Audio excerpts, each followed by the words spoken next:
அது தொன்மம் என்று எழுதுகிற போக்கு இருக்கிறது. இதை இந்த அமர்விலே நான் தெளிவுபடுத்த விரும்புகிறேன்.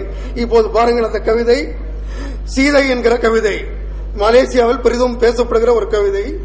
ராவணன் வழுக்கிவிட அவள் வாழைப்பழ தோலானாள் என்கிற இந்த ராமாயண செய்தியை மிக அற்புதமாக சில அடிகளில் சொல்கிற செய்தி. ஆனால் இதற்கும் தொன்மத்திற்கும் அல்லது தொல்படிமத்திற்கும் எந்த தொடர்பு இல்லை. ஆனால் ஆய்வாளர்கள் எல்லாம் இது தொன்மத்துக்கான எடுத்துக்காட்டாக சொல்கிறார்கள். தொன்மம் என்பது எது என்று சொன்னால் நிகழ்காலத்தை அது விமர்சிக்க வேண்டும். பழைய செய்தியை, பழைய பாஞ்சாலியை, பழைய அகலிகையை, பழைய சீதையை, பழைய கோவலனை, பழைய கண்ணியை எடுத்துக்கொண்டு இன்றைய சமூகத்தை திறனாய்வு செய்ய முற்படும் போதுதான் அது தொல்படிமம் மாறுகிறது என்கிற செய்தியை இளைய ஆய்வாளர்கள் உணர்ந்து கொள்ள வேண்டும். அந்த உணர்தலின் புரிதலின் பின்னணியில் தான் தொல்படிமம் என்பது தமிழ் ஆராய்ச்சி உலகில் மிகச் சரியாக பயன்கொள்ள முடியும் என்று கருத்தை முன்வைத்து இங்கே மலேசிய புதுக்கவிதைகளில் இந்த தொன்மம் என்னென்ன வகையிலெல்லாம் வீரியத்தோடு செயல்படுகிறது. ஏனென்று சொன்னால் நம்மை விட கூடுதலாக மலேசிய தமிழர்களுக்கு அவருடைய கலாச்சாரத்தை, அவருடைய பண்பாட்டை தக்க வைத்துக் கொள்ள வேண்டிய கட்டாயம் இருக்கிறது. நம்முடைய எழுத்தாளர் தலைவர் ராஜேந்திரன் அவர்கள் கூட சென்ற அமர்விலே சொல்கிற போது எங்களுக்கு கூடுதல் பொறுப்பு இருக்கிறது. மற்ற நாட்டு தமிழர்களை விட மலேசிய தமிழர்கள் நாங்கள் மொழியையும் பண்பாட்டையும் தக்க வைத்துக் கொண்டிருக்கிறோம் என்று பெருமைப்பட சொன்னார்கள். அந்த பெருமைப்படுதல் தான் அதற்கு ஒரு சான்றாகத்தான் இங்கே மலேசிய புதுக்கவிதைகள் இருக்கிற தொல்படிமங்கள் நமக்கு சான்றாக, ஒரு மிகச்சிறிய சான்றாக இருந்து கொண்டிருக்கிறது. அத்தனை கவிதைகளில் அகலிகை என்கிற தொன்மம் மிக சிறப்பானது. தமிழ் கவிதையிலே கூட அகலிகை தொன்மம் தான் அதிகமாக பயன்படுத்தப்படுகிறது. அதே பாணியிலே தான் நம்முடைய மலேசிய புதுக்கவிதைகளில் கூட அகலிகை தொன்மம் மிகச் சிறப்பாக பயன்படுகிறது. நம்முடைய ராஜேந்திரன் அவர்கள் வந்திருக்கிறார்கள். அவர்கள் தான் மலேசிய புதுக்கவிதையின் தோற்ற வளர்ச்சி என்று மிக சிறந்த உயர்ந்த நூலை அளித்தவர்கள். அவர்களால் தான் மலேசிய புதுக்கவிதை வரலாறு உலக அரங்கில் மிகச் சரியாக பதிவு செய்யப்பட்டிருக்கிறது. அவர்கள் முன்னிலையிலே இந்த கட்டுரை வழங்குவதில் நான் பெருமைப்படுகிறேன். அந்த அடிப்படையில் ஒரு கவிதை, நாங்கள் அகலிகை பரம்பரையினர்,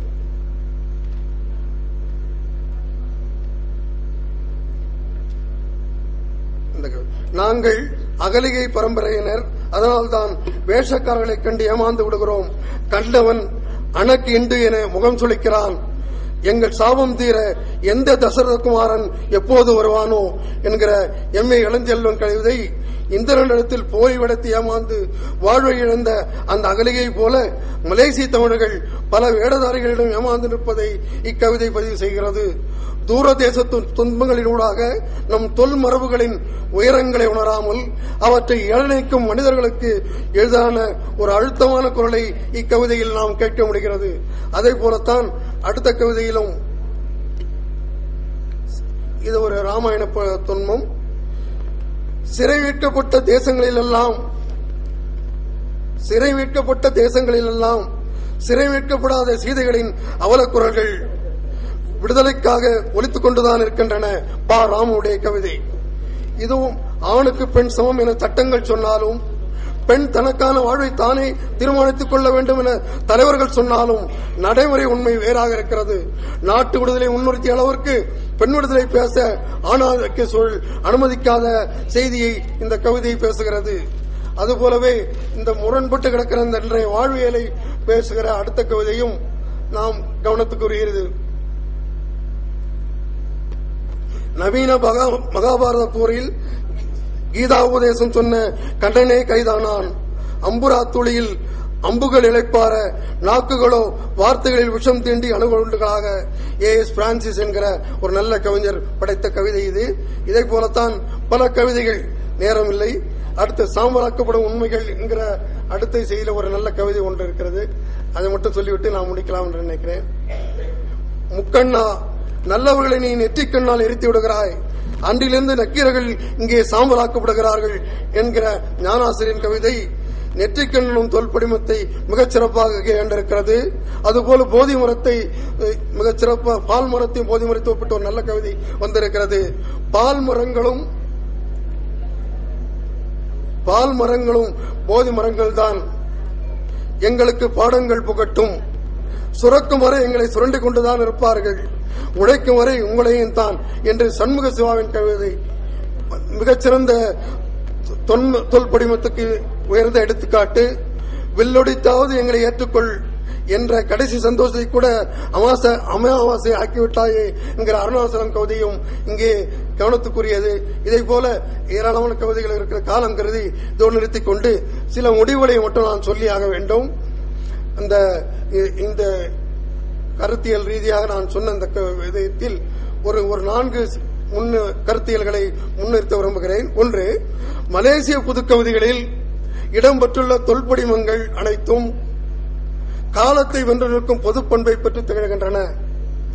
குறிப்பிட்ட காலம் என்னும் வரையறைக்குள் சிக்கிவிடாத நிலையில்தான் தொல்படிமங்கள் மரபு மீட்டுருவாக்கத்துக்கு துணை புரிய தொடங்குகின்றன.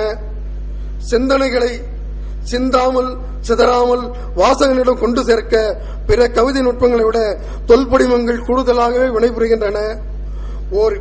ஓர் இனத்தின் பண்பாட்டு இலச்சினையை, அதன் ஆன்மாவை, அதன் மெய்யான வாழ்வியலை தேடியடைய அவற்றை நோக்கி நம்மை நகர்த்தும் பணியை தொல்படிமங்கள் சிறப்பாக செய்து முடிக்கின்றன. குறிப்பாக மலேசிய கவிதைகள் சிறப்பாக செய்து முடிக்கின்றன. நன்றி, வணக்கம். கேள்வி நேரம் என்று பார்த்தோம் என்று சொன்னால் இப்பொழுது நேரம் இல்லை. யாருடைய முகத்திலும் கேள்வி கேட்க வேண்டும் என்ற ஒரு தோற்றத்தை நான் பார்க்கவில்லை. எனவே இந்த அமர்வை இத்துடன் முடித்துக் கொள்கின்றேன். இந்த அமர்வில் கற்றை படித்தவர்களுக்கு ஒரு நினைவு பொருளாக இந்த புத்தகத்தை வழங்குகின்றேன். முதலில் சிவப்பிரியா, உலகநாயகி உதயசூரியன் ஐயா அவர்கள், பேராசிரியர் உதயசூரியன் ஐயா, இதுவரையிலும் அமைதியாக இருந்து கேள்வி கேட்டதற்கும் கட்டுரையை கேட்டதற்கும் மிக்க நன்றி. மீண்டும் சந்திப்போம். நன்றி.